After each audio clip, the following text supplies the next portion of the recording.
உங்கள் அப்பா பணக்காரன்ற ஒரே காரணத்துக்காக நோகாமல் நேராக முதலாளி சீட்டில் உட்காந்துருக்கிற உனக்கே இவ்வளவு திமிர் இருக்க.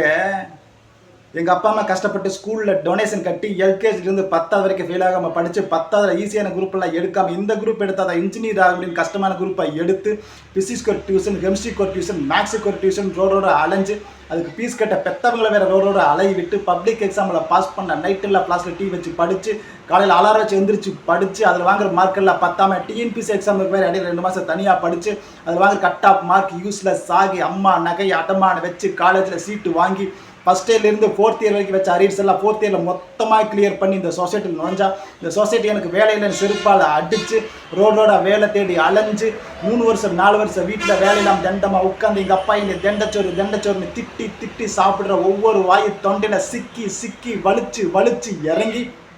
எவ்வளோ ஒரு புண்ணியமா கடைசியில் ஒரு நல்ல மனுஷனுக்கு வேலை கொடுத்தா அந்த வேலையை பிடிக்க நினைக்கிற உன்ன மாதிரி புறம்போக்கெல்லாம் சமாளித்து இன்னைக்கு முன்னாடி பேசிட்டு இருக்கிற ஒரு வேலையில பட்டதற்கு எவ்வளவு திமிர் இருக்கும்.